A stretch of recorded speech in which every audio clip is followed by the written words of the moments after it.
कहानी है एक ऐसे योद्धा की जिसने अपनी मातृभूमि की स्वतंत्रता के लिए हर सुख और ऐश्वर्य त्याग दिया।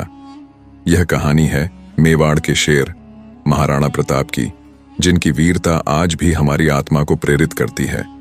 मेवाड़ का भविष्य 9 मई 1440 को कुंभलगढ़ किले में जन्मे महाराणा प्रताप बचपन से ही अद्वितीय साहस और दृढ़ निश्चय के प्रतीक थे।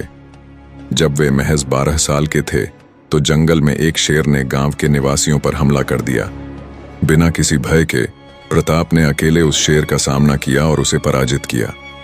यह घटना उनके भीतर छिपे वीरता के ज्वालामुखी का पहला संकेत थी।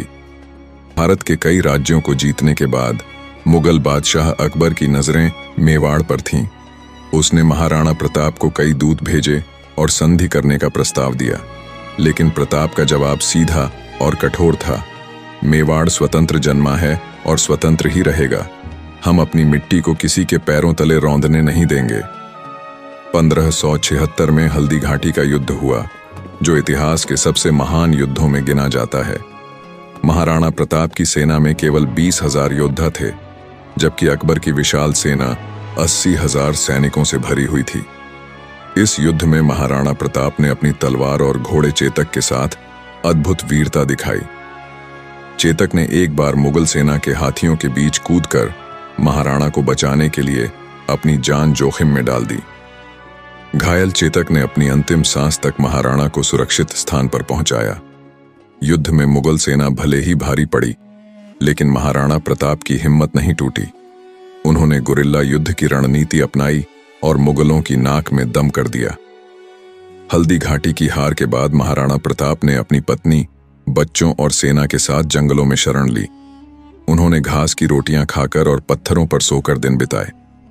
एक बार उनकी बेटी ने भूख से रोते हुए घास की रोटी मांगी। यह दृश्य देखकर महाराणा के नेत्रों से आंसू बह निकले, लेकिन उन्होंने अपनी प्रतिज्ञा दोहराई।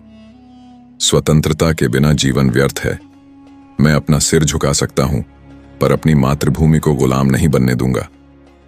स्वाभिमान की जीत, अपने अदम्य साहस और रणनीति से महाराणा प्रताप ने धीरे धीरे मेवाड़ के कई हिस्सों को फिर से जीत लिया, लेकिन वे अपनी आखिरी सांस तक एक स्वतंत्र शासक बने रहे। महाराणा प्रताप की कहानी हमें यह सिखाती है कि स्वतंत्रता और आत्मसम्मान के लिए हर बलिदान स्वीकार्य है। उन्होंने हमें दिखाया कि सच्चा राजा वही है जो अपनी प्रजा और धरती की रक्षा के लिए अपना सब कुछ त्याग कर दे।